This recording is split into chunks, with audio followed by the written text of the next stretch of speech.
Spring was in the air.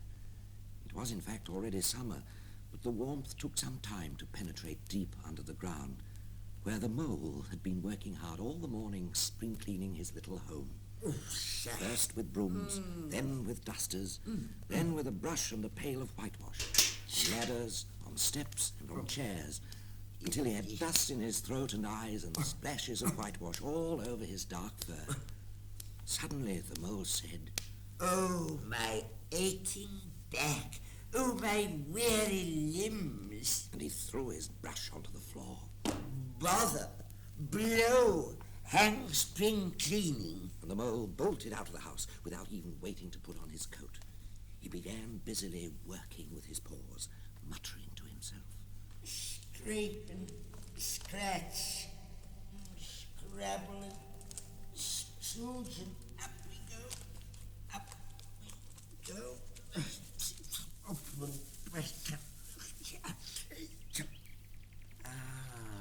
The mole's snout came up into the sunlight, and he found himself rolling in the warm grass of a great meadow.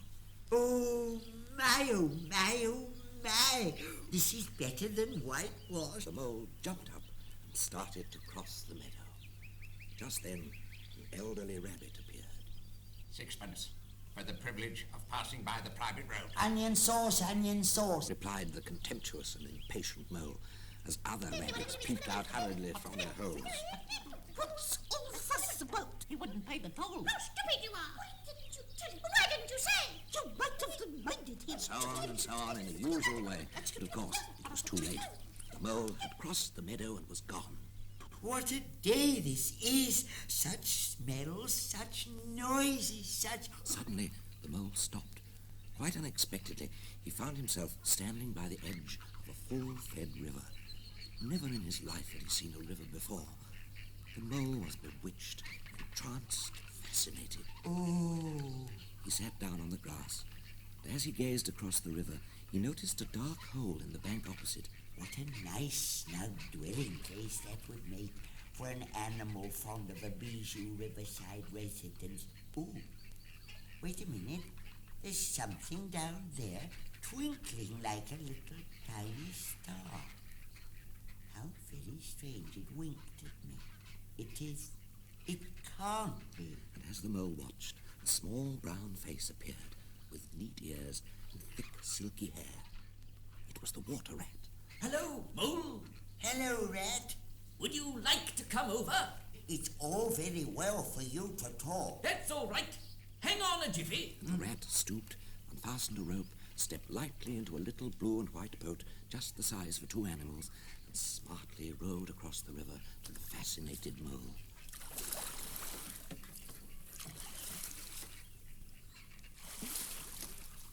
Now then, step lively into the boat with you. 2, 4, 6. Oh. That's the way. And the mole, to his surprise and rapture, found himself actually sitting in the stern of a real boat. The rat took to the oars again, the mole leant back blissfully into the soft cushions, and the boat swayed lightly as they moved gently through the water. You know, Rat, I've never been in a boat before in all my life. What? Never been? You never? Well, what have you been doing then? Is it as nice as all that? Nice? It's the only thing. Believe me, my young friend, there is nothing, absolutely nothing, half so much worth doing as messing about in boats. Simply messing about in boats. Messing... Look out, Rat. But it was too late. The boat struck the bank full tilt, and the rat lay on his back at the bottom of the boat, his heels in the air. In boats, or with boats, in or out of them, it doesn't matter. Nothing really seems to matter. That's the charm of it. You're always busy, and you never do anything in particular. And when you've done it, there's always something else to do. Yes. And you can do it if you like. Yes. But you'd much better not. Look here, if you've really nothing else on hand this morning, suppose we drop down the river together and have a long day of it, eh? Let's start at once. Hold hard, then, and I'll go up and get the luncheon basket. Hey, Mole, hang on to the bank while I'm gone, otherwise you'll drift away. Yes. Goodness, you've a lot to learn. Yes, Mr. Rat. Aye, Mr. Rat, sir. Oh, my, what a day, sir. What a day, Mr. Hey, Rat, sir. move! Aye, sir. Stop daydreaming and give us a hand with this basket. That's it. Shove it under your feet. Oh, it's very heavy, Rat. What's in it? There's cold chicken inside it. Cold chicken, cold tongue, cold ham, cold beef, pickled gherkin, salad, French rolls, pressed sandwiches, potted meat, ginger beer, lemonade, soda. Stop. Oh, my.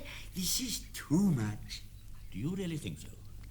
Oh, it's only what I always take on these little excursions, and the other animals are always telling me that I'm a mean beast and cut it very fine.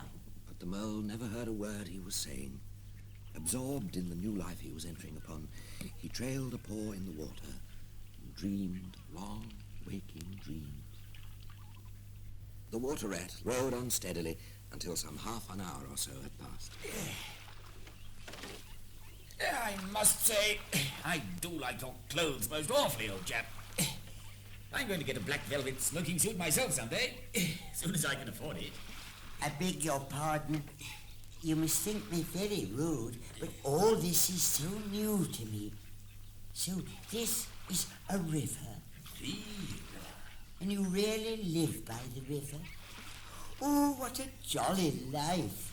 By it, and with it, and on it, and in it. It's brother and sister to me, and aunts and company, and food and drink, and naturally washing. It's my world. I don't want any other. Isn't it a bit dull at times, just you and the river, and no one else to talk to? No one else to... There are otters, dab chicks, moorhens, kingfishers, ducks, any number of them, all day long, always wanting you to do something, as if a fellow had no business of his own to attend to. I see. Thank you, Rat. Rat, what lies over there, across those meadows? That's the wild wood. We don't go there very much, we riverbankers. Aren't they very nice people? Oh, the squirrels are all right, and rabbits, some of them, but the rabbits are a mixed lot. And then there's Badger, of course. He lives right in the heart of it. Dear old Badger. Nobody interferes with him. They'd better not. Why, who should interfere, Ratty? Well, there are others. The weasels and stoats and foxes and so on. The mole knew that it was quite against animal etiquette to dwell on possible trouble, so he dropped the subject. But, Ratty, what lies beyond the wild wood? Beyond the wild wood comes the wide world. But come on, though. Here's our backwater at last, where we're going to have lunch. So, out with the hamper while I make fast. Oh, my, it is so very beautiful. Come on, Moley, you are the one for dawdling. Where's that hamper? I'm hungry after all that rowing and I want my lunch. Yes. That's it. Now you, up you come. Yes. Oh. You're still awkward, Mole, but you're getting better. Oh, please, Rat, would it be asking too much, but might I be allowed, as a great favour, to unpack the luncheon basket by myself alone? My dear chap, of course, if it gives you pleasure, I should be delighted. So while the rat sprawled at full length on the grass and gazed at the brown, snaky tree roots gleaming below the surface of the quiet water, the mole shook out the tablecloth. Oh, my crisp sandwiches. Oh, my pickled gherkins. Oh, my. Mole, quick. You see that streak of bubbles travelling along the surface of the water? Where? No, over there. Yeah. That's it. I think we're going to have company. Ahoy! Otter, how are you? Oh, Ratty. Oh, don't shake yourself all over our picnic. Why didn't you invite me, Ratty? Is it you greedy beggar, Otter? Oh, by the way, my friend, Mr. Mole. Mole, Otter. Otter, Mole. How do you do? Proud, I'm sure. Well, come on, let's sit down. Oh. Pass the sandwiches, Mole. There's a good chap. Yes. Otter? Oh. Delicious. Jolly good picnic. Well, pass the lemonade over then. Splendid. Come on, Mole, pitch in. Oh, thank you, Argo. Otter, would you like a banana? Thank you, Mole. Oh, very decent of you. Straightway, the two animals were friends. Suddenly, from behind them, there came a great rustle of leaves, and a stripy head with high shoulders peered forth at them.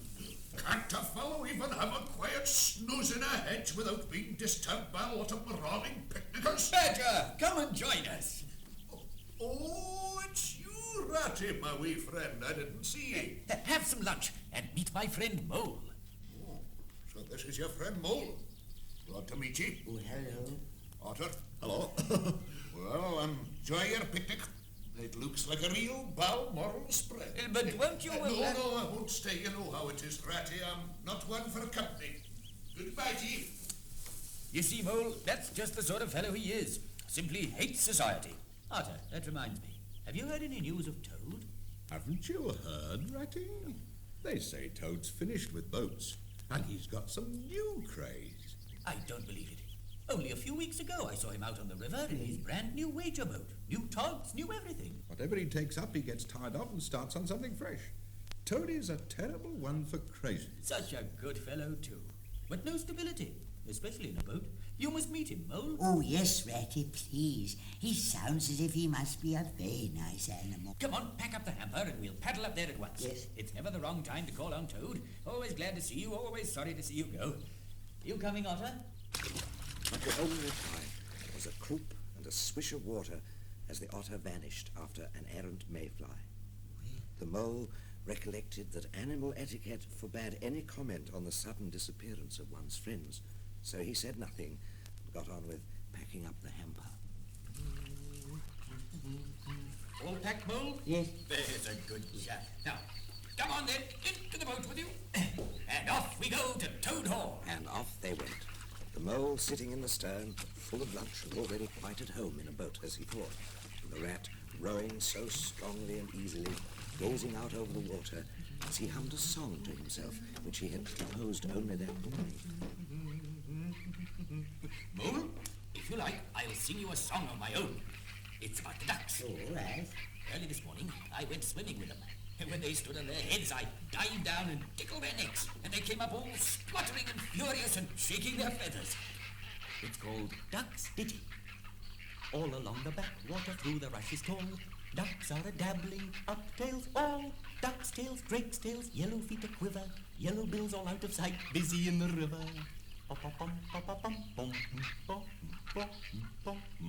Everyone for what he likes, we like to be. Heads down, tails up, dabbling free. High in the blue above, swift swirl and call. We are down a-dabbling, up tails all. Up tails all. Well, I don't know that I think so very much of that little song, Rat. No, don't the ducks neither. What nonsense it all is. That's what the ducks say. So it is, so it is. No, it isn't. Well, then it isn't. But, Ratty, could I row now, please? No, my young friend. You wait till you've had a few lessons. It's not as easy as it looks. But to the mole it looked very easy, and he began to feel more and more jealous of Rat. His pride began to whisper. You could do it every bit as well, you know you could, Mo. And the mole jumped up and seized the oars from Rat, who cried out, Hey, Mole, look out! and then fell backwards off his seat for the second time that day. Oh, The triumphant mole took the rat's place and grabbed the oars with complete confidence. Stop it, you silly ass! You don't know how to do it yet. Oh, it's all right, Ratty. With a 1 and a 2 and a... Oh, miss. Oh, help. Mole, careful! You'll have us over! And the boat, the rat, the mole, the oars, the cushions, and the luncheon basket were all floundering about in the river. Oh, my, how cold it is and how wet all that. Mole, here, catch hold of this oar. Oh, Now stop struggling. Hang on. That's it. Now, go on. Up the bank. Poor old Mole, you do look a sight. Now, trot up and down the towpath as hard as you can, and you'll be warm and dry in the sun in no time. Go on, while I dive for the luncheon basket. So the dismal mole, wet without and ashamed within, trotted about till he was dry and warm, while the rat plunged into the water, recovered the luncheon basket, righted the boat, and all was ready to start once more. Oh, Ratty, my generous friend, I'm very sorry indeed for my foolish and ungrateful conduct. Please forgive me and let things go on as before. That's all right, bless you. What's a little wet to a water rat, eh? Come on, into the boat with you, and don't think any more about it. And look here, why don't you come and stop with me for a bit, eh? No, it's not like Toad's great house. You wait till you see how grand that is. But I could make you comfortable, and I'd teach you to row and swim. Mo was so touched by his kind manner of speaking that he could find no voice to answer him. He had to brush away a tear or two with the back of his paw. But the rat kind of looked in another direction. Soon the mole spirits river. As they rounded a bend in the river, a couple of moorhens sniffed. Just look at that big dragon mole. A mole on the river. Well, I never... But the mole was quite equal to the occasion. Go home, you silly coots. Mole, kindly stop indulging in back chat. Look over there. There you are. Toad Hall. Ratty, what a desirable riverside residence. Those well-kept lawns reaching down to the water's edge. Those walls of mellowed brick. Toad is rather rich, you know, and though this is really one of the nicest houses in these parts, we never admit as much as Toad. Now, come on, let's moor by that large notice which says, private, no landing allowed. And then we'll go in search of Toad. They disembarked and strolled across the gay flower-decked lawns in search of Toad, whom they presently happened upon resting in a wicker garden chair, a large map spread out on his knees. Hey, hello, you fellows. Hooray, this is splendid. Ratty, my dear fellow, how are you? Toad, my friend, Mr. Mole. Oh, splendid, splendid. How kind of you. Now, this is a piece of luck. I was just going to send a boat downriver for you, Ratty, with strict orders you were to be fetched up here whatever you were doing. How perfectly splendid. You've got to help me. It's most important. It's about your rowing, I suppose. You're getting on all right, Toad, but you still splash a bit. Boating? Oh, silly, boyish amusement. Sheer waste of time, that's what it is. What? No, I've discovered the real thing, the only genuine occupation. Come with me, dear Ratty, and your amiable friend also, and you shall see what you shall see. Toad accordingly led the way to the stable yard, the rat following with a most distrustful expression, murmuring, Oh dear, it sounds as if Otter was right. Now then, Ratty, be so good as to give me a hand with this door. It pushes to the right. Mole, perhaps you give Rat a hand. Yes, Oh.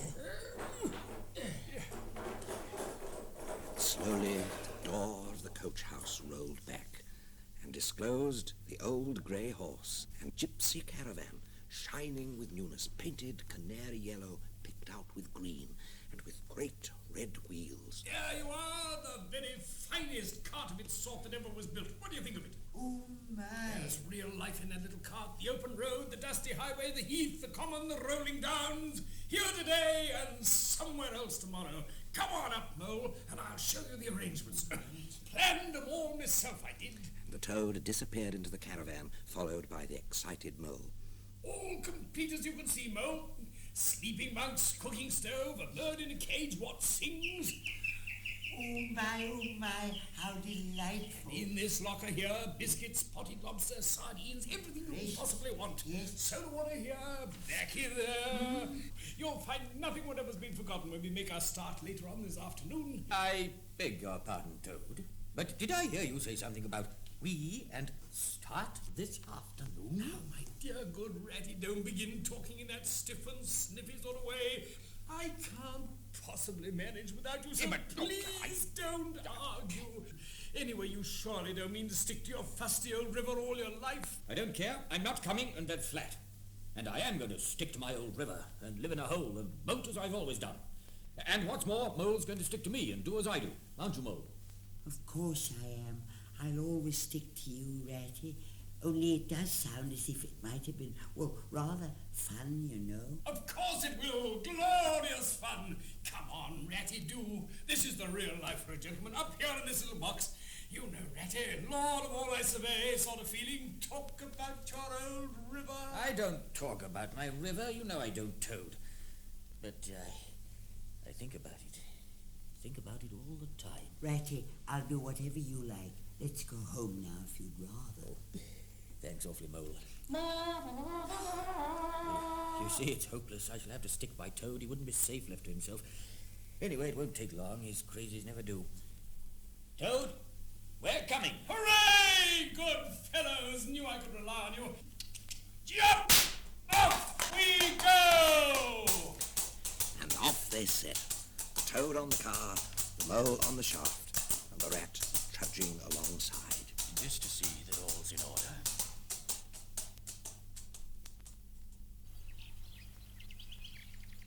It was a golden afternoon. They passed by thick orchards, over grassy downs and along narrow lanes.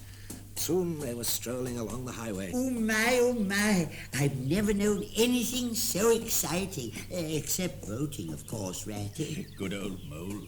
The horse stopped. Poor old fellow. Here, have some ginger snaps. I'll keep you company. Off we go. 2, 4, 6. And the caravan rolled forward, the Mole talking to the horse. Toad's got off too, and he and the water rat are walking behind and talking together. At least Toad's doing the talking. And then, of course, I gave him a piece of my mind. Splendid bit of badinage. Quite put him in his place. Yes, of course. The rat isn't really listening. I expect he's thinking about his river. Dear old Ratty, how he does miss it. On they went without a care in the world, when the Rat suddenly stopped. Mole, hold on a minute. Yes? Toad, can you hear a strange noise? Can't hear anything, Ratty. Anyway, as I was saying... Toad, listen. Sounds like a distant bumblebee to me. Well, whatever it is, it's picking up a lot of dust. And it's coming much closer. Hey, Toad, get the cart off the road, quick! No, not into the ditch. Off the road! Hey, look out! You villains, you highwaymen! You proud hogs! I'll have the law on you! I'll take all the carts! Whoa, there, whoa, it's all over now. There.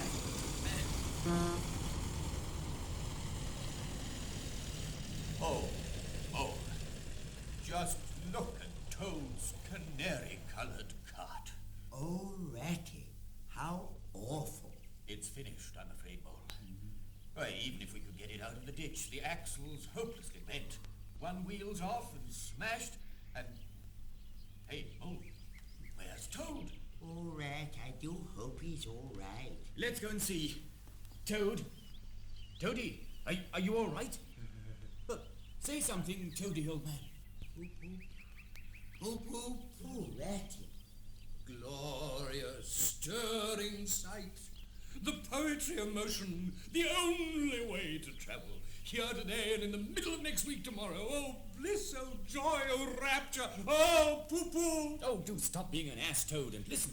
Now, as soon as we get to the town, we'll go straight to the police station and lodge a complaint. Complaint? Me complain of that heavenly vision that has been vouchsafed me? I've done with carts forever. Horrid little carts, common little carts, canary-coloured carts. And to think I never knew. I might never have heard that entrancing sound or smelt that bewitching smell. I owe it all to you, my best of friends. Oh, Rat, oh, Mole, oh, Boo-Boo. You see what it is, Mole? He's in the grip of a new craze. Come on, Mole. Let's get him home. So off they trudged through the evening air, the Rat supporting the spellbound and sleepwalking Toad, the Mole leading the horse, and the horse carrying the bird in the birdcage, who had mercifully escaped unharmed from the crash.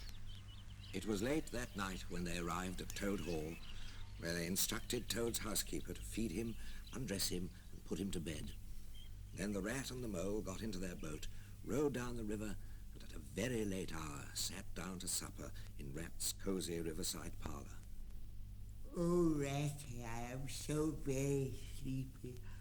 I think I must go to bed. It's been such a very exciting day. Thank you, dear Rat. So a terribly sleepy Mole had to be escorted upstairs by his considerate host to the best bedroom, where he soon laid his head on his pillow in great peace and contentment, knowing that his new-found friend, the river, was lapping the sill of his window.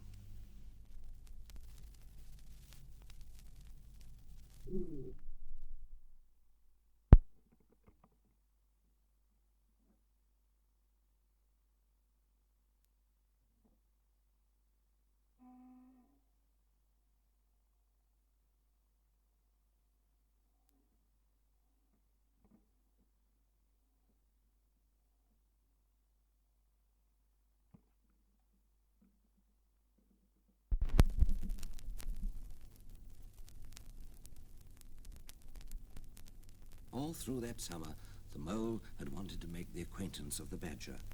Now it was winter, and he still hadn't seen him again. And whenever he mentioned his wish to the water rat, he always found himself put off. It's all right, Mole. Badger will turn up someday, but you must take him as and when you find him. Couldn't we ask him here? Dinner or something? Oh, he wouldn't come. Badger hates society and... Supposing we go and call on him? Oh, I'm sure he wouldn't like that at all. He's so very shy. I'm sure he'd be offended. Besides, it's out of the question because he lives in the middle of the wild wood. Well, supposing he does. You told me the wildwood was all right. Oh, I know. So it is. But I think we won't go there just now. The mole had to be content with this. One cold winter's afternoon near Christmas, when the rat sat in his armchair before the blazing fire, alternately dozing and scribbling poetry. Floating, doting, ja. Only the rhymes didn't fit. The mole resolved to go out by himself and explore the wild wood, perhaps strike up an acquaintance with Mr. Badger. It was a cold, still afternoon, with a hard, steely sky overhead. The country lay bare and entirely leafless. It was pitiful in a way, and yet cheering, even exhilarating.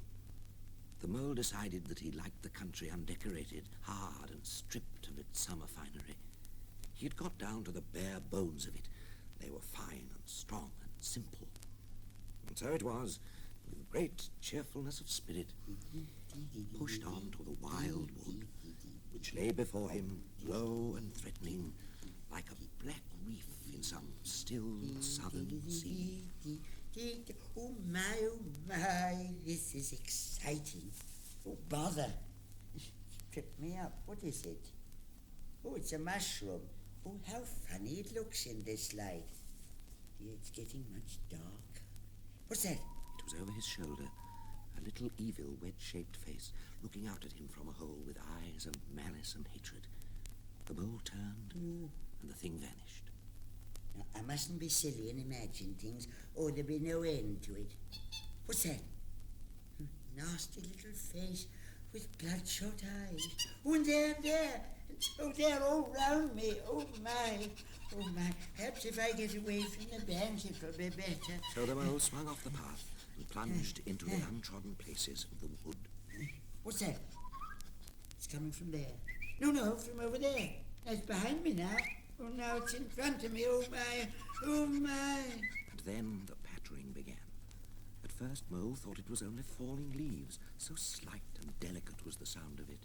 No, it's the pattering of feet. And they're getting closer. Oh, my. Suddenly, a rabbit came running hard towards him, its face set hard, its eyes staring. Get out of this, you fool! Get out! The whole wood seemed to be running hard, hunting, chasing, closing in on something. Or was it somebody? Mole. Oh, my. Oh, Ratty, help. And in blind panic, the mole began to run too. And he ran until he could run no further. And he threw himself down in the deep, dark hollow of an old tree, trembling.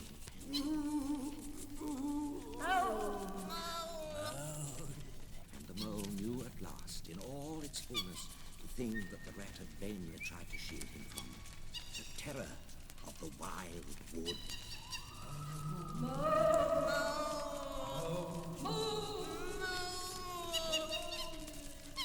What's that? Who is it? Toby, where are you? It's me, Ratty. Oh, Rat.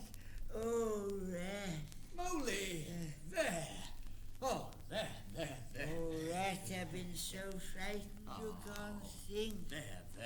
You shouldn't have gone and done it, Mole. You really shouldn't. Of course, if you're Badger or Otter, it's quite another matter. Surely the brave Mr. Toad wouldn't mind coming here by himself, would he? Old Toad? Oh, he wouldn't show his face here for a hatful of guineas. Toad wouldn't. Oh, Ratty, it is a comfort to hear you laughing. But I simply am dead beat, and that's a solid fact. Well, we can't stop here, and that's a fact too. Oh, hello. years ago. What's up, Ratty? Snow is up, or rather down. Snowing hard. Well, we shall have to make a push for it, Mole, and try and find a shelter out of the snow and wind. Come on, Mole, hold the lantern and keep close to me. Come on, Moley, best foot forward. Oh, Ratty. Ow! My leg, oh, my poor shin, Oh, my. poor old Mole, now what have you done? Ooh. Oh, yes, you cut your shin, and no mistake. You don't seem to be having much luck today, do you? Well, wait till I get at my handkerchief and I tie it up for you. Oh, my. I must have tripped over a hidden branch or a stump. Ah, oh, my. It's a very clean cut. It looks as if it was done by a sharp edge of something metal. Never mind what done it. It hurts just the same whatever done it. Ratty, whatever are you scrabbling about for now? Hooray! Hooray, hooray, hooray! What have you found, Ratty? A door scraper. A door scraper? Don't you see what it means? Of you course I dull-witted see animal? what it means. It means that some very forgetful person has left his door scraper lying about right in the middle of the wildwood where he's sure to trip everybody up. Oh, dear Mole, you are obtuse. Now look, what's this? Looks rather like a shabby doormat. It is a very shabby doormat. But what does that tell you? Nothing, Rat. Absolutely nothing. Who ever heard of a doormat telling anybody anything? They simply don't do it. Now, look here, you thick-headed beast. Not another word, but scrape and scratch and dig and... And there you are. Now, what's that? It's a dark green door. And, hang on, a small brass plate and it says, Mr. Badger. Oh, Ratty, I see it all now. You argued it out step by step. The very moment I fell and cut my shin, your majestic mind said to itself, door scraper. And did you stop there? No. Your intellect went on working and it said to itself, where there's a scraper, there must be a mat. Oh, Ratty, you're simply wasted amongst us fellows. Oh. Only I had your head, Ratty. But as you haven't, I suppose you're going to sit there in the snow all night and talk. Now, get up at once and hang on to that bell pull and ring as hard as you can, while I hammer. Oh, Rat, wouldn't it be awful if Badger wasn't in? Shh. Listen. Sounds as if someone is walking about in carpet slippers which are much too large for them. Then that means it's Badger.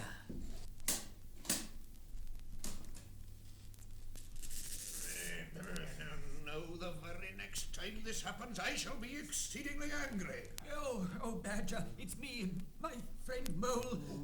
We've lost our way in the snow. Mole's cut his shin and we're that cold and damp. Oh, please let us in. What rat and his friend Mole? Oh, you must be perished. Yes, we are. Come along in, both of you, at once.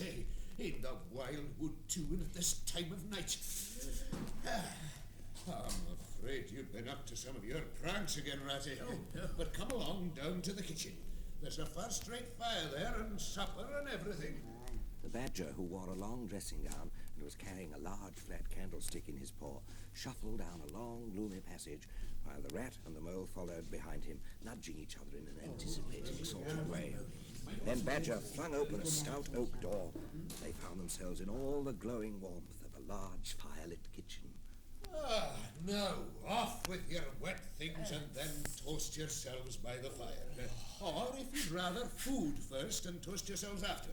I'll just away and get you a couple of dressing gowns and slippers for your feet and something to bathe your shin mole. Ratty, do the honours for your friend Mole while I'm gone. Yes. I say, Mole, have you ever seen such a spread, eh? What'll you have? Beef? No. You sit there, keep warm by the fire, and I'll bring it over to you. Oh, Ratty, you're so kind. I could only find one dressing gown, so you'd better have a blanket, Rat. Oh, there fine, we are. fine. Splendid. Thank you, Badger. And now then, Mole, show me this cut of yours. So the kindly badger bathed Mole's shin with warm water and mended the cut with sticking plaster. There we are, Mole. As good as new. if not better. Thank you, dear Badger. Now, eat your food, both of you. Then tell me the news from your part of the world. How's old Toby going on? Oh, worse to worse. Another smash only last week, and a very bad one at that. How many has he had? Smashes or motor cars? Oh, well, it's all the same thing with Toad. This is his 7th. And I've been in hospital 3 times already. And as for the fines he's had to pay, oh, simply awful to think. Badger, we're his friends. Oughtn't we to do something? Now, look here. You realize, of course, I cannot do anything during the winter. Oh, yes, Oh, yes, of course. Very well, then. But when the years turn and the nights are shorter, when one feels fidgety and wants to be up and doing before sunrise, you know. Yes, Badger. We know, Badger. Well, then, we, that is you, Rat, and me, and our friend Mole here, we'll take Toad seriously in hand. We'll teach him to be a sensible Toad, and we'll bring him back to reason by force, if necessary. You agree, Mole? Agreed. Rat? Why, bless me, you're asleep, Rat. Not me, Badger. He's been asleep 2 or 3 times since supper. Well, it's time we were all in bed. Bring a couple of candlesticks, Rat, and I'll show you your quarters. Look, careful, Mole. Don't trip over that dressing gown of mine. It's a wee bit long for you. Here you are.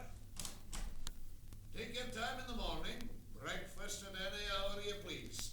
Good night. Sleep well. Good night, Badger. Thank you. Good night, Rat. Good night, Mo.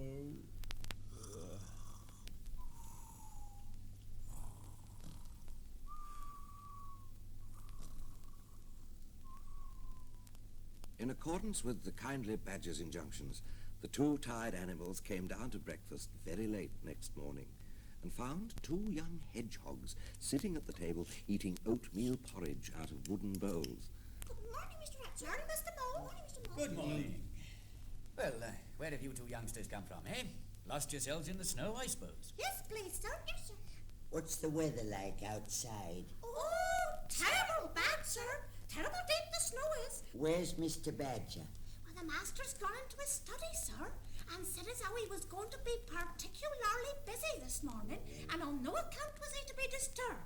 Come on, let's get some breakfast, Mole. Morning, all. Good morning, Morning, Badger. Badger. Sleep well, Rat. Like a top, Badger, thank you. Oh, in that case, perhaps you'd be very kind and put these 2 youngsters on the road home. Come along, you 2. Yes, Mr. Badger. Here's 6pence apiece for ye. Oh! Behave yourselves, do good, and remember, virtue is its own reward. Yes, Mr. Badger. Thank you, Mr. Badger. Yeah, off you go now. Perhaps you'd go up with them and bolt the door when they've gone. Yes, Badger. Now then, you 2, let's see who can reach the front door first. Oh, I'll get you there.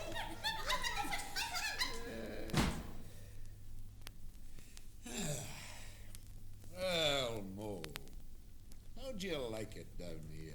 Oh, Badger, when you're underground, you're entirely your own master, and you don't have to consult anybody or mind what anybody says. That's exactly what I say, Mole. Sensible fellow. There's no security or peace or tranquility except underground. No up and out of doors is good enough to roam about and get one's living in, but underground to come back to at last. That's my idea of home. Oh, Badger, I do so agree. Look, Mole, if it would interest you, I'll take you round this little place of mine. Oh, my. I can see you'll appreciate it. So the Badger lit a lantern and told Mole to follow him. This way, Mole. The Mole was staggered at the size, the extent, the ramifications of Badger's house. No, Mole. Look at the vaultings. How solid they are. Yes. And the pillars. Yes. And one over there, the great arches. And the pavements. Yes. Oh, Badger. Oh, how on earth did you ever find time and strength to do all this? As a matter of fact, I did none of it. You see, very long ago, on the spot where the wild wood waves now, there was a city. A city of people, really. Here, where we are standing, they lived. They were a powerful people, and rich, great builders. They built to last because they thought their city would last forever. What became of them all? Who can tell? People come, people go. It's their way. But we remain. There were badgers here, I've been told, before that city ever came to be. Hey, Badger! Home! Where are you? Here, Ratty, over here. Oh, there you are. It's going to snow again. We must be off while it's daylight. I don't want to spend another night in the wildwood. Oh, don't you fret so, Ratty. My passages run further than you think. When you really have to go, you shall leave by one of my shortcuts. But the rat was adamant, so the two animals collected their dry clothes and then followed Badger for what seemed to be miles down a long and airless tunnel that wound and dipped its way through vaults of solid rock. At last, they came to the mouth of the passage, overhung with tangled growth. There you are. Thank you, No Badger. time for goodbyes. Off you go. Badger pushed them hurriedly through the opening and made everything look as natural as possible, with creepers, brushwood, and dead leaves. And then he retired again to his armchair. The rat and the mole found themselves standing on the very edge of the wild wood, and they braced themselves for the last long stretch home. They plodded along steadily and silently, each thinking his own thoughts. The mole about his own little home, and he suddenly realized that he hadn't seen it since that day in summer when he first met the water rat. As for the rat, he was walking a little way ahead, as was his habit, so he didn't notice when the summons reached poor Mole and took him like an electric shock. Ratty, hold on. Come back. I want you quick. Oh, come along, Mole, do! No, please stop, Ratty. You don't understand. It's my home. I've just come across it. The smell of it. It's close by here. I must go to it. I must. Oh, come back, Ratty. Please come back. Mole, we mustn't stop now, really. It's late, and the snow's coming on again, so come on quick. There's a good chap. Poor Mole stood alone, his heart torn asunder. With a wrench that tore his very heartstrings, he set his face and followed submissively in the track of the rat. I say, Moley, I am looking forward to getting back. Hi. Moley, old chap, what's the matter? You seem dead tired. No talk left in you? And your feet dragging like lead. Oh, come on. Sit down on this tree stump for a minute and rest. Oh, Ratty. Well, what is it, old fellow, eh? Whatever can the matter be? I know. It's a shabby, dingy little place. Not like your cozy quarters or Toad's beautiful hall or Badger's great house. But it was my own little home and I was fond of it. And I went away and forgot all about it. And then I smelt it suddenly. On the road when I called and you wouldn't listen, Rat. And I had to leave, although I was smelling it all the time. Oh dear. What a pig I have been. Well, come on, Moley. We'd better be going. Where you're going to, Rat? We're going to find that home of yours, old fellow. So, cheer up. And, Mole, no more talking. They moved on in silence for some little way, when suddenly the mole stood rigid, while his uplifted nose, quivering slightly, felt the air. Then a short, quick run forward, a vault, a check, a try back, and then a slow, steady, confident advance. Suddenly, without giving warning, the mole dived, but the rat was on the alert and promptly followed him down the tunnel. Oh, Ratty, we're here, back at Mole End. Wait a second, I'll light a lantern.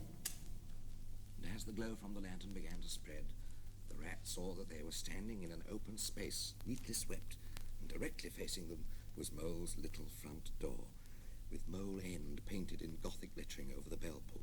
Mole, what on earth? It's my statuary. Oh. Turn round, Ratty. You see, there's Garibaldi, and the infant Samuel, and Queen Victoria, and over there are the heroes of modern Italy. I must say, Mole, that your statues do have a very striking effect.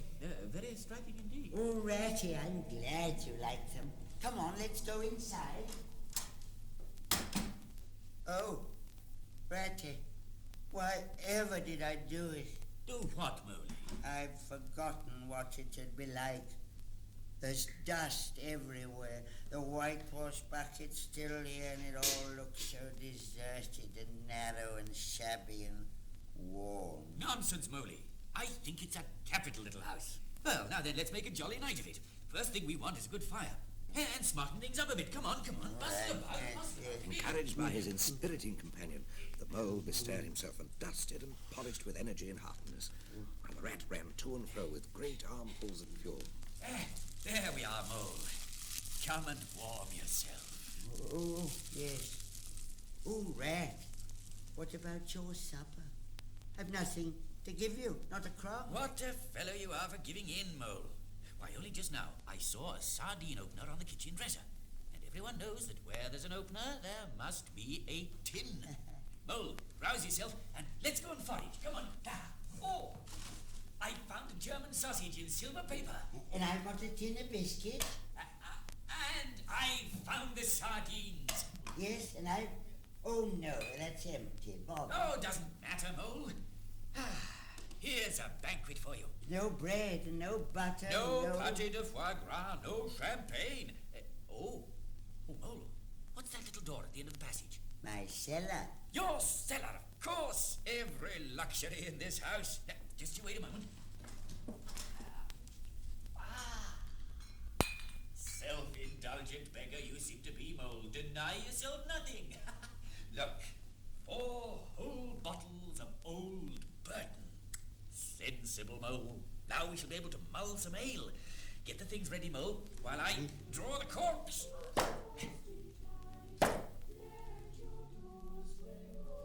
Mole, what's that?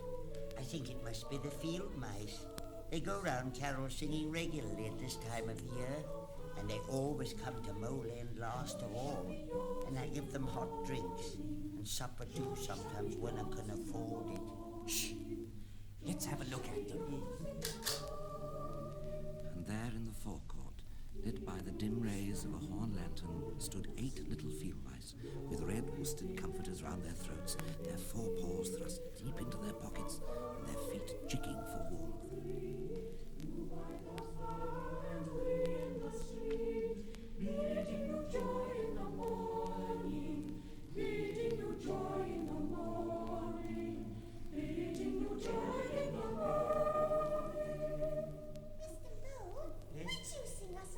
Oh, Yes, come on, Moley. Well, you know, I'm rather rusty. Thank you. Goodman Joseph toiled through the snow, saw the star o'er the stable low, perishing might not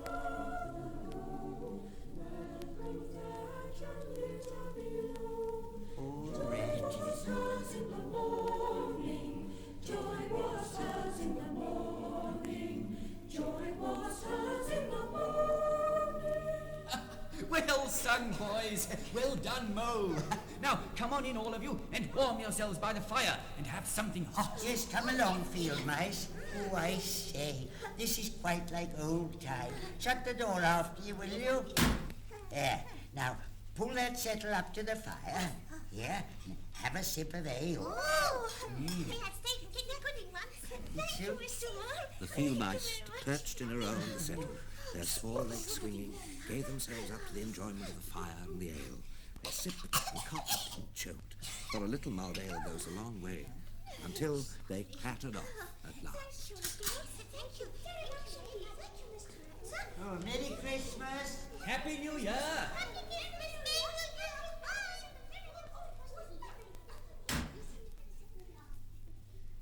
Well, Moley, old chap, I'm ready to drop. Been a glorious evening. I'm glad we came. Are you really, Ratty? Yes. What a ripping little house this is. Everything's so handy. And the rat clambered into his bunk, rolled himself up in the blankets, and went straight to sleep. The weary mole was glad to turn in too, and he lay with his head on his pillow in great joy and contentment. After his adventure in the wild wood, he now saw clearly that he was an animal of tilled field and hedgerow, and he saw too that though he didn't want to abandon his new life in the sun and air, it was good he had this place of his own. In fact, as Badger had said earlier that day, a place underground to come back to at last, That's my idea of home.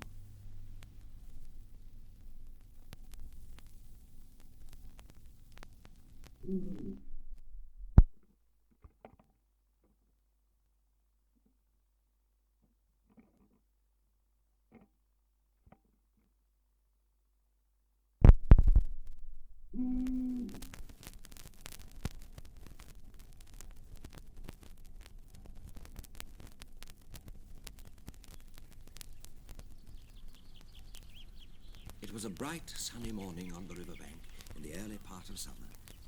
The mole and the water rat had been up since dawn, very busy on matters connected with boats for the opening of the boating season. Mole, when you finish sandpapering, you might look and see if you can find that missing boat. Oh, was anyone there? Don't bother. All right, Mole, I'll see who it Be is. careful, Rat. The paint pot's open. Oh, Ratty! Why, Badger, this is a surprise. The hour has come. What hour? Whose hour, you should say?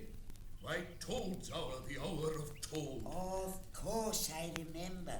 We've got to teach him to be a sensible Toad. We'll rescue the poor unhappy animal. We'll convert him. And now, listen, you two. Yes. I learned last night from a trustworthy source that this very morning another new and exceptionally powerful motor car will arrive at Toad Hall. You two animals will accompany me instantly to Toad Hall, where we shall accomplish our work of rescue. Rat, Mole, come. So they set off up the road, the badger leading the way, then the rat, then the mole. Soon they reached the carriage drive of Toad Hall. Rat, Mole, you perceive that bright red motor car of great size standing before the front door? Look, there's someone extraordinary coming down the front steps. Oh, dressed in a cap, In gaiters, overcoat, with huge gauntlets. enormous goggles. It's Toad! Come, we have not a moment to lose. Come on, Molly. Morning, Toad. Daddy. Come on, you fellows. You're just in time to come for a jolly old... Toad. To come for a jolly... Rat, Mole, take Toad inside to the library and I will dismiss the chauffeur. Oh, hey, no, Chauffeur, Sir? I'm afraid you won't be wanted today or any other day. Mr. Toad has changed his mind. But my orders were... This decision is final. You needn't wait. Now, Toad, take off that ridiculous outfit. Shan't. Now, what is the meaning of this gross outrage? Take them off, you two. No, how dare you? No, that is right, Toad. That's right. Now you They go. had to lay Toad out on the floor before they could get to work properly. The rat sitting on him and the mole getting his clothes off bit by bit. Yes. There we are, Toad. Now then, up on your feet again. That's right. I shan't, well, I must say... Toad!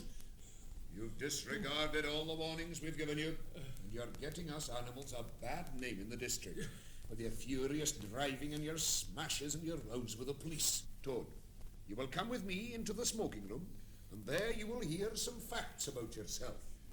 Come, Toad. Yes, Badger. Very well, Badger. Thank you, Badger. It's no good, Mole. Talking to Toad will never cure him. He'll say anything. Sit down there, Toad. My friends, I am pleased to inform you that Toad has at last seen the error of his ways. He is truly sorry for his misguided conduct and has promised to give up motor cars entirely and forever. Toad, I want you solemnly to repeat before your friends here what you fully admitted to me in the smoking room just now. First, that you are sorry for what you've done and that you see the folly of it all. No, I'm not sorry.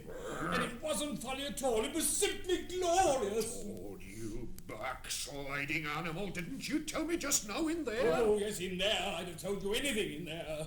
You're so eloquent, dear Badger, and so moving and so convincing that you can do what you like with me in there.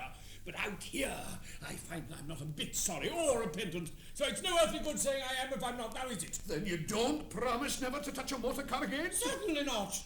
On the contrary, I faithfully promise that the very next motor car I see, poof, poof, and off I go in it. Told you so. Very well then. Since he won't yield to persuasion, we must see what force can do. not? Take him upstairs, you two, and lock him in his bedroom. No, put me down. So the two faithful friends hauled the struggling and kicking Toad upstairs to his bedroom. It's for your own good, Toady, you know. And when you've recovered, just think what fun we'll have again. Yes, we'll take care of everything while you're ill, Toad. No more of those regrettable incidents with the police. No more weeks in hospital being ordered about by female nurses. Let me out of here! Oh, well done, Ratty. That was a near thing. Let me out! You wait till I get out! You're not my friend, John! I've never known Toad so obstinate. We shall have to guard him night and day. You, Ratty, will no doubt arrange the watches. Yes, But it's going to be a tedious business. We shall see it out, though, even if it takes the whole summer. At first, Toad was undoubtedly very trying to his guardians. He would arrange bedroom chairs in the rude resemblance of a motor car and go for wild and imaginary drives.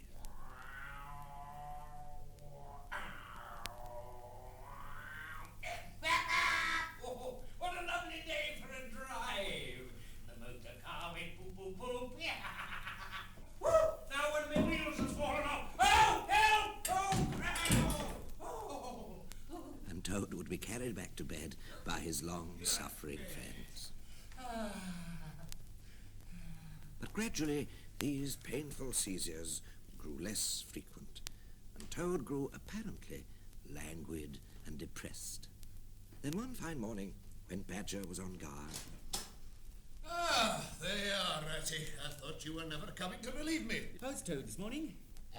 Ratty here. Yeah? Toad's unnaturally silent this morning, and when Toad's quiet, he's at his artfullest. So watch him, Ratty. Yes, Badger. Badger! Oh, coming more. Remember what I said, Ratty? You're all right, Badger. Don't you worry.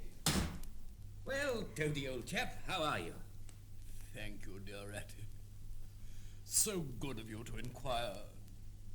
But first, how are you and the excellent Mole? Oh, we're all right. Mole's just gone out for a long ramble with Badger. They won't be back till lunch. Splendid. What's that? Oh, nothing, Ratty, nothing. Just a little cough. Hey, well, jump up, Toad, there's good fellow, and I'll do my best to amuse you. Oh, dear, kind rat. How little you realize my condition, and how very far I am from jumping up. Now, or ever. I hate to be a burden to my friends, and indeed I do not expect to be one much longer. Well, I hope not, too. You've been a fine bother to us all this time, and in weather like this, the boating season just beginning, if only you'd pull yourself together and be a sensible Toad. And I beg you, for the last time probably, to step round to the village as quickly as possible and fetch the doctor. Doctor? What do you want a doctor for? Oh, surely you have noticed of late. Look here, old man, of course I'll fetch the doctor if you really want him, but you can hardly be bad enough for that yet. Let's talk about something else. I fear, dear friend, that talk can do very little in a case like this. Doctors either, for that matter. Still, one must grasp at the slightest straw. And Ratty, while you're about it, would you mind asking my lawyer to step up? Lawyer? All right, Toady, I'll go. And don't worry, I'll be back in no time. As soon as Toad heard the key turn in the lock, he hopped lightly out of bed and eagerly watched Ratty disappear down the carriage drive. Ha ha ha! Smart piece of work that. Oh, brain against brute force, and brain came out on top as it's bound to do. Poor old Ratty. Toad continued as he dressed as quickly as possible in the smartest suit he could lay his hands on and filled his pockets with cash, which he took from his dressing table. Won't he catch it when Badger gets back? And so saying, Toad knotted the sheets from his bed, tied one end round the central mullion of his handsome Tudor window, scrambled out and slid lightly to the ground. Then he set off in the opposite direction to Rat. He was so pleased with himself, so puffed up with conceit, that he began to make up a song in praise of himself, and sang it at the top of his voice. But as there was no one to hear him, it didn't really matter. It was perhaps the most conceited song that any animal ever composed. The world has held great heroes, as history books have showed, but never a name to go down to fame compared with that of Toad. The clever men at Oxford know all there is to be known, but they none of them know one half as much as intelligent Mr. Toad. The Queen and her ladies in waiting sat in the window and sewed. She said, "Look, who's that handsome man?" They answered, "Mr. Toad, Mr. Toad, Mr. Toad, Mr. Toad." Full of conceited thoughts such as these, Toad strode along until he reached a small market town. Roses! Morning gathered roses! How pleasant it is to be out in the world again. The sights, the people. Fresh morning roses? Buttonhole, sir? Ah, a delightful thought. Yes, this red one will do admirably. No. Pray keep the change. Oh, bless you, sir, for the fine gentleman you are. Roses! Fresh morning roses! 1 o'clock. Time, I think, for luncheon. Now let me see. Aha! The Red Lion. So the Toad went into the dining room of the Red Lion, where he ate a sumptuous luncheon. Delicious, thank you. And waiter, a large glass of vintage port and a large cigar.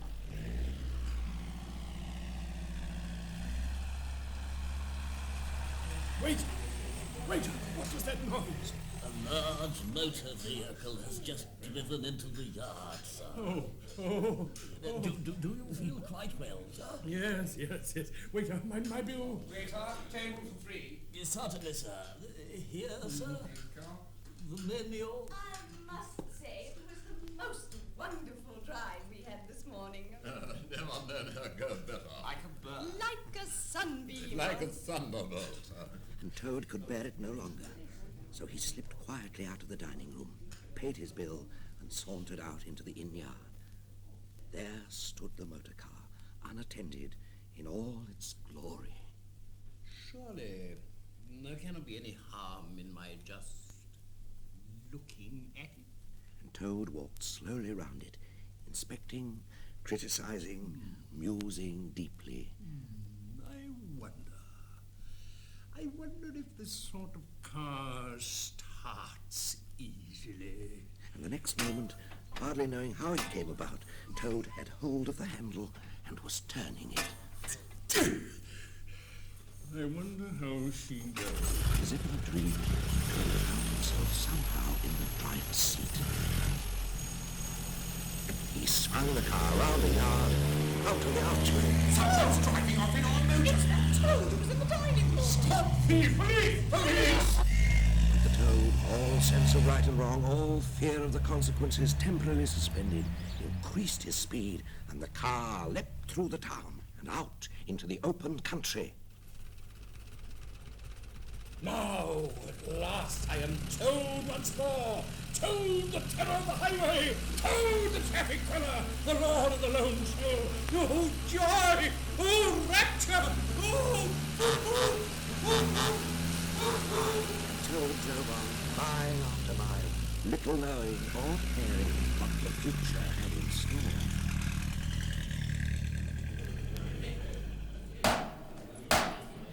Silence in court! To my mind, the only difficulty in this otherwise very clear case is to discover how we can make it sufficiently hot for the incorrigible rogue who is cowering in the dock before us. Mr. Clark, will you please tell us what is the very stiffest penalty we can impose, without giving the prisoner the benefit of the doubt, because, of course, there isn't any? Supposing you were to say 12 months for the theft, which is mild, and 3 years for the furious driving, which is lenient. Indeed. And 15 years for the cheek. Those figures, if added together correctly, tot up to 19 years. First rate. So you had better make it around 20 years and be on the safe side. An excellent suggestion. Now then, prisoner, Pull yourself together and try and stand up straight. It's going to be 20 years for you this time, and if you appear before us again on any charge whatsoever, we shall have to deal with you very seriously indeed. Jailer, take from us this vile toad, a criminal of deepest guilt and matchless artfulness and resource. Let him be confined in some dank and loathsome prison. Jailer, watch and ward him with all thy skill. The court is adjourned. The jailer nodded grimly, laid his withered hand on the shoulder of the miserable toad, and dragged him off to prison. Oh, helpless toad. Oh, helpless wife. The rusty key turned in the lock, and Toad was a helpless prisoner in the remotest keep of the best guarded castle in all the length and breadth of merry England. This is the end of Toad. At least it's the end of the career of Toad, which comes to the same thing. Oh, wise badger, oh, clever, intelligent rat, sensible mole. Oh, unhappy and forsaken Toad. It was with lamentations such as these that Toad passed his days and nights, refusing even to eat, and behaving most uncivilly to his jailer, who was by nature a mild and sensitive man. Now the jailer had a daughter, a pleasant wench and good-hearted, who assisted her father in the lighter duties of his post, and pitied the misery of Toad. So that day she went and knocked on the door of Toad's cell. Now cheer up, Toad, and sit up and dry your eyes and try and eat a bit of dinner. Look, I've brought you some of mine straight from the oven. Lovely hot bubble and squeak. Toad sat up, dried his eyes, and tucked into the bubble and squeak. Oh, delicious. It might have been cooked in the kitchens of Toad Hall. Oh, do tell me about Toad Hall. So Toad did, and after that they had many interesting talks together. The young girl grew very fond of Toad. One morning, after she had brought in Toad's early morning tea, she turned to him and said, Toad, I have an aunt who is a washerwoman. Ah, there. I have several aunts who ought to be washerwomen. Do be quiet, Toad. You talk too much. This is your trouble. Now, my aunt does the washing for all the prisoners in this castle. She brings the washing back on Friday evening. This is a Thursday. Now, you're very rich. At least you're always telling me so. And for a few pounds, I think I could persuade her to lend you her dress and bonnet and so on, and you could escape from the castle disguised as a washerwoman. You're very much alike in some respects, especially in the figure. We are not. I have a very elegant figure. For what I am. So has my aunt, for what she is. But have it your own way, you horrid, proud, ungrateful animal, when I'm trying to help you. Oh, no, please. You are a good, kind, clever girl, and I am indeed a proud and stupid Toad. Introduce me to your worthy aunt, if you'll be so kind. It will be a privilege to meet her. So, next evening, the jailer's daughter ushered her aunt into Toad's cell. Toad, my aunt. Ah, good evening, dear lady. Pray be seated. Now. Where's the money? Well, on the table. Perhaps you'll be so good as to count it. 1, 2, 3, 4. 4? 5. 5. Here you are.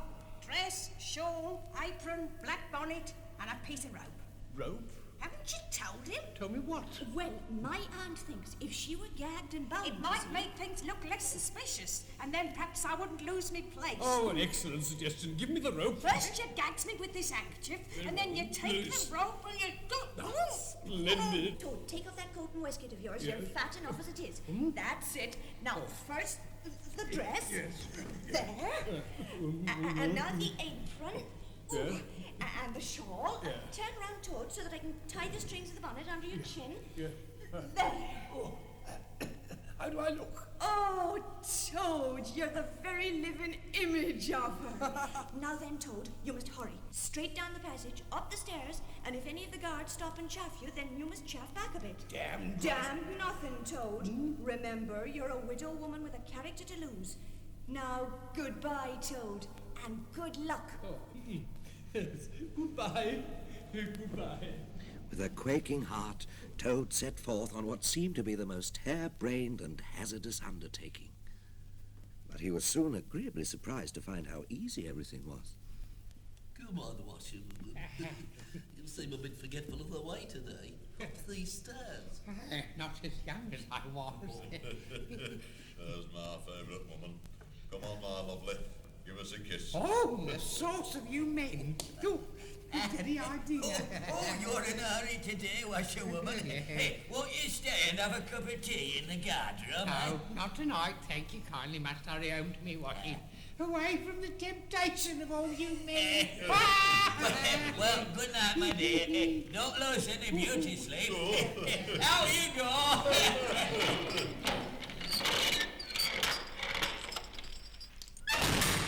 Toad felt the fresh air of the outer world upon his anxious brow and knew that he was free. Oh, what a clever and resourceful Toad I am. Oh, but shh. Let me be cunning and cautious too. I must leave the town as soon as possible. But how?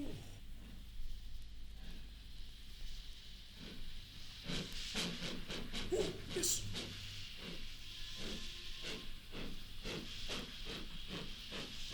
One first into the third class to Riverbank. 4 and 5, please. Wait a minute. I can't find me wallet with me purse. I had it a few minutes ago. Come along, Washerwoman. Can't stand here all night. We miss the train if you don't hurry. Then Toad realized to his horror that he had left his coat behind in his cell, with his pocketbook, money, watch, keys, in fact all that goes to distinguish the lord of creation from his inferior beings. Look here, I find I've left my purse behind. Just give me that ticket and I'll send the money on tomorrow. I'm well known in these parts. I should think you are. You've tried this game goodness knows how often. Here, stand away from the window, please, madam. You're obstructing the other passengers. Yeah, out of the way, my good woman. Oh, Return that one. well, Baffled and full of despair, Toad wandered blindly down the platform, and the tears trickled down each side of his nose.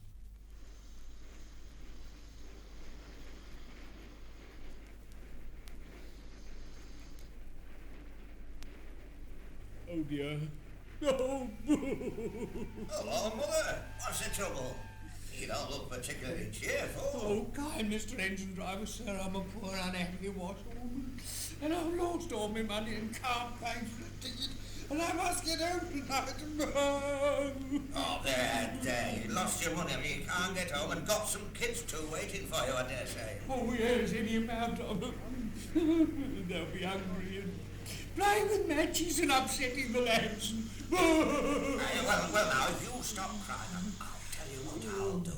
I'll give you a ride on my engine, eh? It's against company's regulations, but we're not so very particular in these out-of-the-way parts. So come on up and wipe those keys away here. Thank you. All aboard!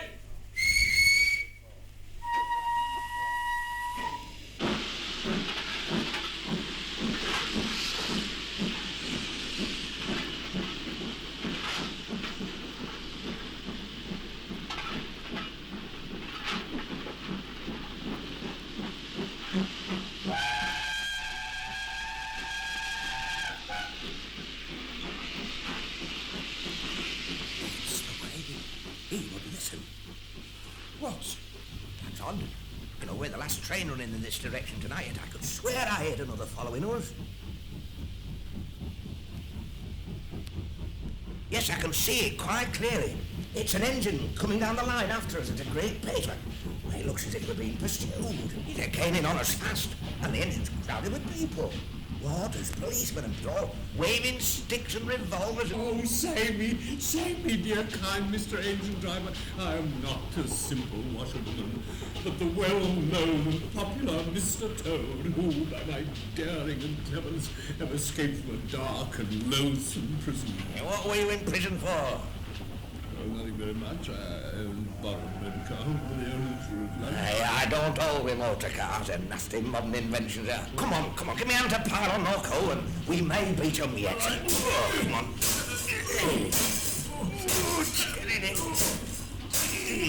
Oh, it's no good, Tony. They've got the better engine and they're gaining on us.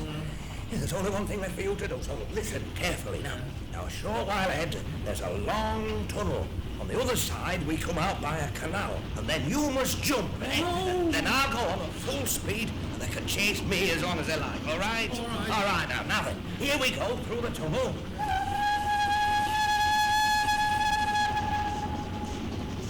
Now then, Toad, jump, and good luck.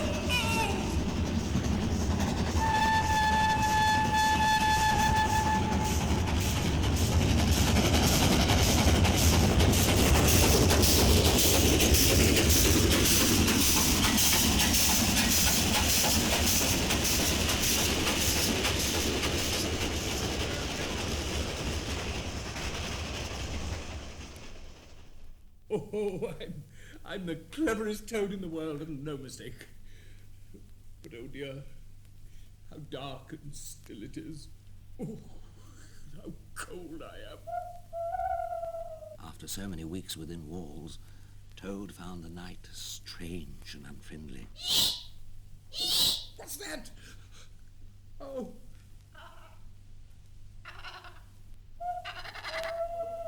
Night jars made him think the wood was full of searching warders closing in on him.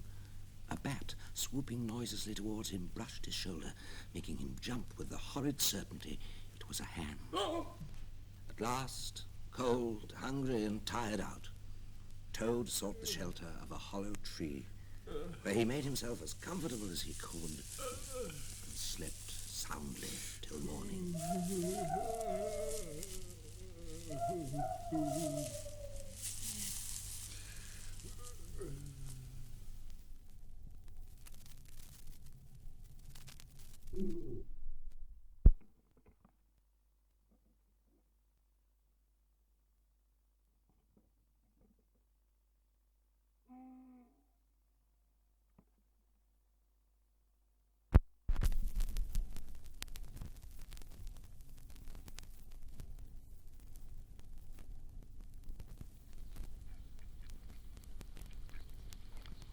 When Toad woke up next morning, he wondered where he was, and suddenly seeing he was dressed as a washerwoman, he remembered everything.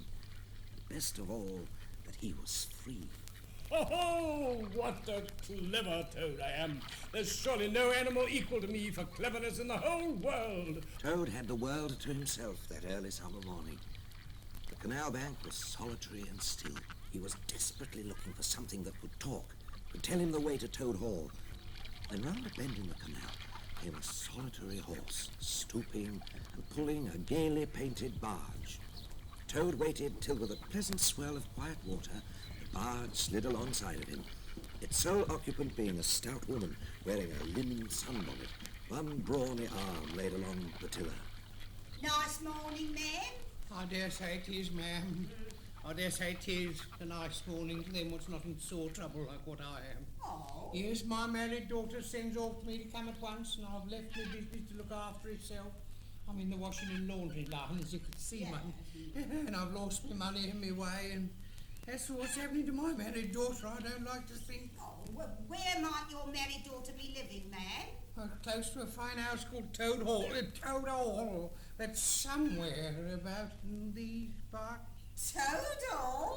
Why, I'm going that way myself. You come along in the barge with me and I'll give you a lift. You're very kind, I'm sure, ma'am. Oh, don't you mention it, ma'am. What a bit of luck meeting you. Good fortune for us both. Why? What do you mean? Well, look at me. I like washing, same as you do, but there's me husband. He's gone off somewhere with the dog and left me to steer the barge. So how am I to get on with me washing? Oh, never mind about the washing. Yeah, let me steer, and then you can get on with your washing in your own way. Just a minute. If you ask me, I don't believe you're a washerwoman at all. Of course I'm a washerwoman. I never washed so much as a dishclout in all your life. You common, low, fat bargewoman. What? Don't you dare talk to your betters like that. I would have you know that I am Toad. So you are. Horrid, nasty, crawly Toad. And in my barge, too. And so saying, she gripped Toad by a hind leg and... Oh, help! Everything is upside down. The barge is in the sky and I'm falling. Oh, Toad rose spluttering to the surface of the canal to see the fat bargewoman laughing at him from the stern of the retreating barge. Put yourself through the mangle, washerwoman, and iron your face and grip it, as if you might look like a reasonable toad. Toad, thirsting for revenge, swam quickly to the shore, ran as fast as his legs would carry him till he reached the barge horse and fastened the tow rope, spurring the horse into a gallop. He steered for the open country. As he looked back, he saw the barge had run aground on the other side of the canal. He heard the bargewoman shouting, Stop! Stop! Stop! Aha! I've heard that song before. Never learn you to mock the great, the indestructible Toad! Toad and the horse galloped over the brow of the hill and were gone. After they'd travelled some miles, Toad began to feel drowsy. And the horse, not capable of sustained effort, subsided to a trot, and then to an easy walk. So that by the time they reached the verge of the highway, Toad was fast asleep in the saddle.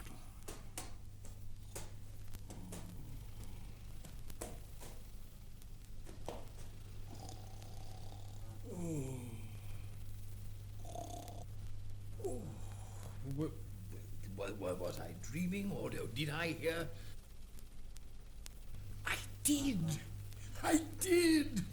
I will hail the owner of the motor car, pitch him a yarn, and perhaps with luck I may even end by driving up to Toad Hall in a motor car. So Toad dismounted his nervous steed and stepped confidently into the road to hail the motor car. Suddenly, he became very pale. His knees shook. He collapsed with a sickening groan in the middle of the road. And well he might, for the approaching car was the very one he had stolen out of the yard of the Red Lion. Oh, dear, this is very sad. Oh, here's a poor old thing, a washerwoman, apparently, who's fainted in the road. Oh, perhaps she's overcome by the heat. Oh, hasn't had enough to eat. Poor thing. Oh, let's lift her onto the front seat, there, beside the driver. Oh, yes, that's Up. That's it. Careful now. Prop her head up with these cushions, poor dear. Oh. Right now, drive on carefully.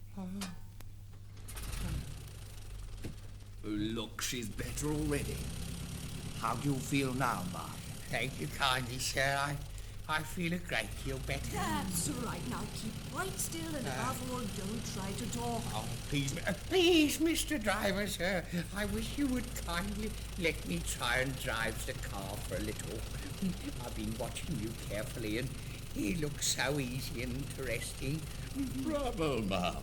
I like your spirit. Of course you shall have a try. No, really, seriously. Don't worry, my dear. She won't come to any harm. Thank you ever so.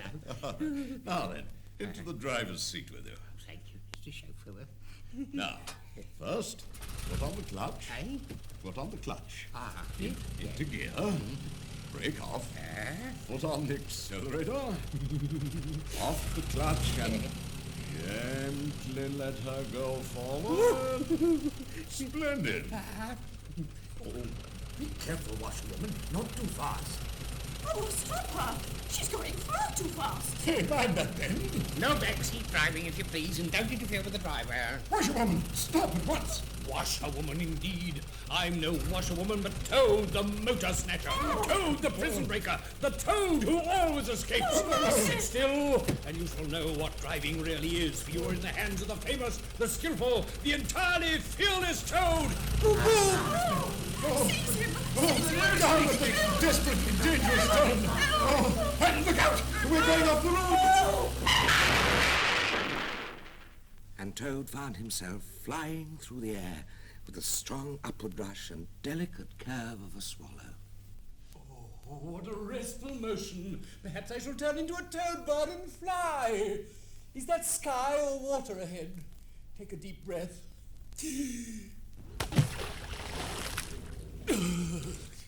Oh, water again. But a river as I'm moving quite fast. Oh, please let me reach that hole in the bank. I'll just make it. Yes! Oh, I'm exhausted. Oh. Tempo. There's something in this hole. Toad, whatever are you doing here? Oh, Ratty, give us a hand. 246, hoist away! And the waterlogged toad came up slowly but surely over the edge and stood safe and sound in the rat's hole. Oh, Ratty, it's good to see you. The things I've been through since I last saw you, you simply can't think. Yes, but Toad, those ludicrous clothes. Such trials, such sufferings, and all so nobly borne. Toad. Such escapes, such disguises and subterfuges, and all so cleverly planned and carried out. Toad, go off Ratty. upstairs at once Ratty, and what I- try and come down looking I'm- like a gentleman if you can. Badger and Mole will be back shortly. Ah, yes, of course. The mole and the badger. What's become of the dear fellows? I'd forgotten all about them. Well, may you ask. But Toad, if you want any food... Food? Oh, Rat, I haven't eaten for days, weeks, months. Yes, and you won't until you've changed. So Toad made a muddy trail up to Rat's bedroom. Ratty mopped up the dripping floor and was laying the table for supper when... All right, coming. Come on in, you two. I say, what do you think? Oh, too tired to think, Ratty. Yes, but Toad's back. Toad? Where? Upstairs. Toad, come on down. I have a surprise for you. Hello, you fellows. Oh, this is splendid. Welcome home, Toad. Dear badger. Alas, what am I saying? Home indeed.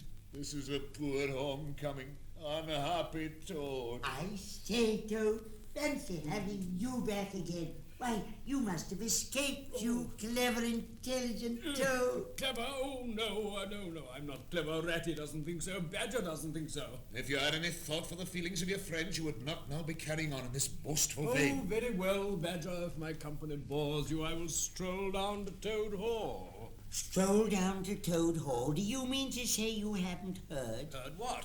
About the stoats and the weasels? Wildwooders? Not a word of it. How they've been and taken Toad Hall? Oh, no. Yes, they've been there ever since you disappeared from society. Carrying on simply anyhow. Lying in bed half the day. Breakfast at all hours. Eating your grub and drinking your drink. And making bad jokes about you and singing vulgar songs. About prisons, magistrates and policemen. Horrid personal songs with no humour in them. Yes, and they're telling the tradespeople and everybody that they've come to stay for good. Sentries posted everywhere, guns poked out at us, stones thrown at us. Always an animal on the lookout. I'm blessed if I know what ought to be done. Yes, it's a difficult situation. But what Toad really ought to do is this. He ought to... No, he ought. Nothing of the sort. What he ought to do is... Well, I shan't do it anyway. I'm not going to be ordered about by you fellows. It's my house we're talking about, and I know exactly what to do. Yes, I know the whole thing. Quiet, all of ye! Toad, you bad, troublesome little animal. Are you not ashamed of yourself? No. As to Toad Hall, all that Mole says is perfectly true. They are too strong for us. This is the end of everything. Not quite the end. Toad, I am now going to tell you a great secret. There is an underground passage that leads from the riverbank right up into the middle of Toad Hall. Tonight, the chief weasel is giving a banquet. Now, while they are all feasting, we four will creep silently by way of the underground passage into the butler's pantry. That squeaky board in the butler's pantry. And with our pistols and swords and sticks. We'll rush in upon them. And whack 'em and whack 'em and whack 'em. Exactly, good Toad. I'll learn 'em to steal my house. I'll learn 'em. Don't say learn 'em, Toad. It's not good English. What you always nagging at Toad for? What's the matter with his English? It's the same what I use myself. Well, I'm very sorry, only I think it ought to be teach 'em, not learn 'em. But we don't want to teach 'em, we want to learn 'em. Learn 'em, and what's more, we're going to this very night. Yes, babe. Will you kindly leave off? Now then, to rest, all of you. We've got our work cut out for us tonight. So I think 40 winks while we can, eh? Badger drew his red-spotted handkerchief over his face and was soon snoring. The anxious rat began organizing weapons, distributing them in 4 little heaps on the floor.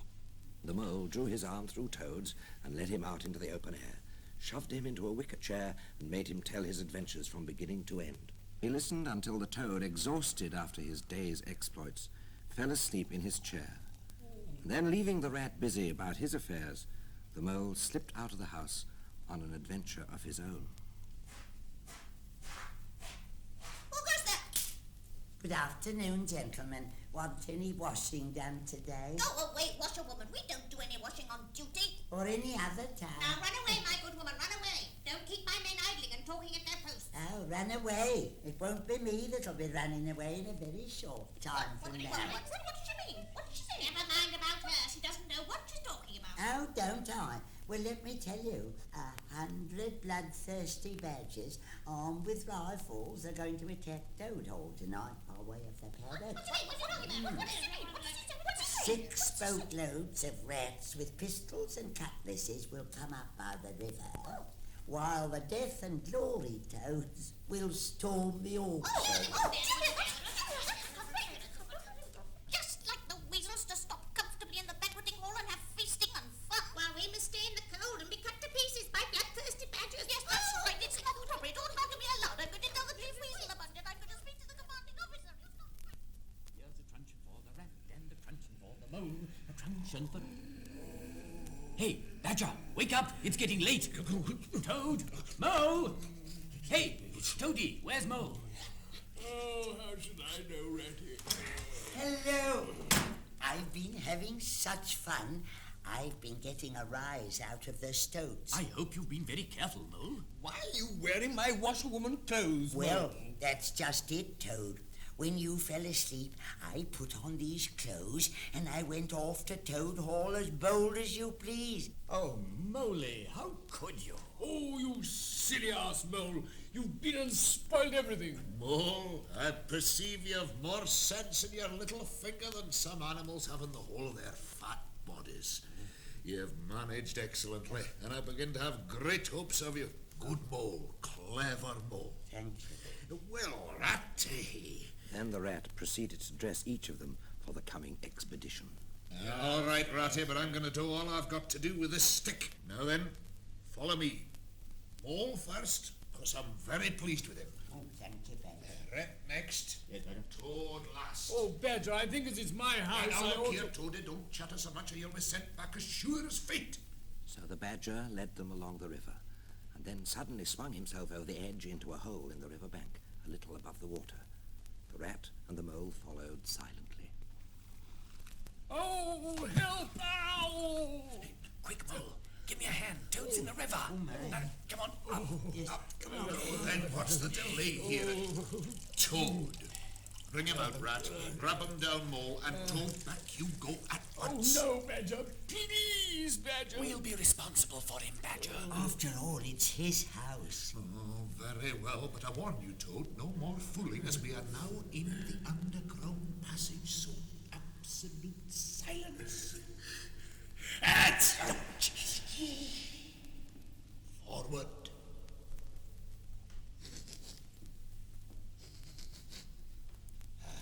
We ought to be under Toad Hall by now. Listen. They are going into the weasels. What a time they're having. At least there's little danger of our being overheard. Here's the trap door up to the butler's pantry. Now, boys, all together. 2, 4, 6. Up we go. Right now, through this door into the passage. All clear? The Chief Weasel, I think. To detain you much longer. I should like to say a word about our kind host, Mr. Toad. We all know Toad. A good Toad, a modest Toad, a honest Toad. We just get at him. Hold hard a minute. Get ready, all of you. Let me sing you a little song which I have composed on the subject of Toad. He went to pleasuring gaily down the road. They put him in prison for 20 years. Poor old Toad. The hour has come. Follow me. They put him in prison for 20 years. No. A toad! 4 in all, but 4 heroes. The badger, his whiskers bristling, the mole, black and grim, the rat, desperate and determined, and the toad, frenzied with excitement and injured pride. But to the panic-stricken weasels, the hall seemed full of monstrous animals, and they broke and fled anywhere to get away from those terrible sticks. A mole! A rat! A mole! A rat! Toad, you went a-pleasuring, did he? I'll pleasure 'em. A mole! A mole! A rat!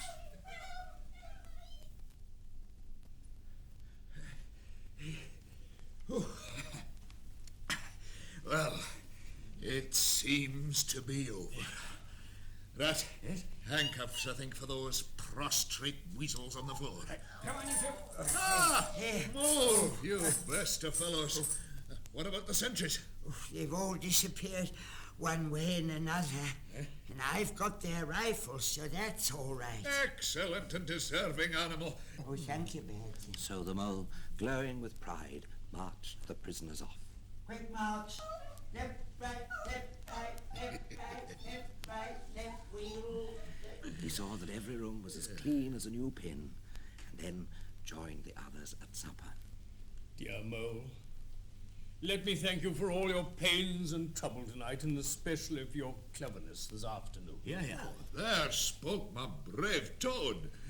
And friends, before we retire to bed, let us drink to our host, now restored to his ancestral home. Yeah. To Toad, God bless him. To Toad! Bless him, Toad. The following morning, Toad came down to breakfast disgracefully late. Badger, who was in an armchair deep in the morning paper, merely looked up. Now, Toad, it's a heavy morning in front of you. You see, we really ought to have a banquet at once to celebrate this affair. It's expected of you. In fact, it's the rule. Oh, all right, anything to oblige. Though why you should want a banquet at this hour of the morning, I can't understand. Now, don't pretend to be stupider than you really are. And don't splutter or chuckle into your coffee when I'm talking. The banquet will be tonight, and you must write the invitations this morning. Oh, what? Me? Stop indoors and write a lot of rotten letters on a jolly morning like this? I want to go round my property and set everything and everybody to rights. Certainly not. I'll see you. Why, of course, Badger. Your wish is your command. Go, Badger, order the banquet. Badger looked at him very suspiciously, but Toad's frank countenance made it difficult to suggest any unworthy motive in this change of heart. So the Badger left the room and went to see to the ordering of the food. If I must write the invitations, I'll enclose a sort of program of entertainment for the evening. Something like this. Speech by Toad. Address by Toad.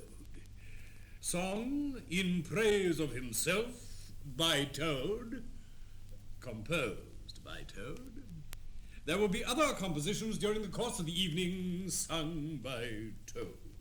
Toad worked hard till lunchtime, and then, wondering how he was going to get the invitations delivered, saw one of the prisoners from the previous night outside the French window. Come here, young fellow, my lad. Yes, sir? Take these invitations and deliver them as fast as you can. So the weasel hurried off, and Toad felt enormously pleased with himself. It wasn't till after lunch when Rat took him by one arm and Badger by the other and dragged him into the smoking room that he began to see that the game was up. I say, you fellow, what Look are you... here, Toad. It's about this banquet. I'm very sorry I am to have to speak to you like this, but we want you to understand clearly once and for all that there are going to be no speeches and no songs. Mayn't I sing them just one little song? It's for your own good, Toady. You know you must turn over a new leaf sooner or later. You have conquered, my friends. Henceforth I will be a very different Toad. My friends, you shall never have occasion to blush for me again. Oh dear, oh dear. This is a hard world. And pressing his handkerchief to his face, he left the room with faltering footsteps. Badger, I feel like a brute. Would you have him a common laughingstock, mocked and jeered at by stoats and weasels? No, of course not. Oh, and talking of weasels, It's lucky we came upon that little weasel just as he was setting out with Toad's invitations. I confiscated the lot, and the good mole is now sitting in the blue boudoir filling up plain, simple invitation cards. At last, the hour for the banquet began to draw near, and Toad, who on leaving the others had retired to his bedroom, was still sitting there, melancholy and thoughtful. Gradually, his countenance cleared, and he began to smile, long, slow smiles. At last, he got up, locked the door, drew the curtains, collected all the chairs in the room and arranged them in a semicircle, and took up his position in front of them, swelling visibly. My lords, ladies, and gentlemen, Toad's last song. The Toad came home. There was panic in the parlour, there was howling in the hall, there was crying in the cowshed and a shrieking in the stall, there was smashing in of windows, there was crashing in of door, there was chivying of weasels that had fainted on the floor when the Toad came home. For the trumpeters are tooting and the soldiers are saluting and the cannon they are shooting and the motor cars are hooting, and let each one of the crowd try and shout it very loud in honor of an animal of whom you're justly proud. For it's Toad's great day. And Toad dipped his hairbrush in the water jug, parted his hair in the middle, plastered it down very straight and sleek, and went downstairs to greet his guests who were assembled in the drawing room. Oh, say, it's Toad. 3 cheers, everyone, for Toad! Hip, hooray! Hip, hip, hooray! Hip, hip, hooray! Hip, hip, hooray! Come on, Toad. Tell us about how you recaptured Toad Hall. My friends, it was nothing to do with me. Badger was the mastermind. The mole and the water rat bore the brunt of the fighting. I merely served in the ranks and did little or nothing. But, my friends, let us now go into dinner, which the good Badger has so kindly arranged for us. Oh, yes. And I beg of you, no speeches, no song. Shall we go in? Oh, Otter, my dear friend, how is your family? And what news on the riverbank? I should never have believed it possible. I cannot say I was altogether confident. Oh, Badger, he is indeed an altered Toad.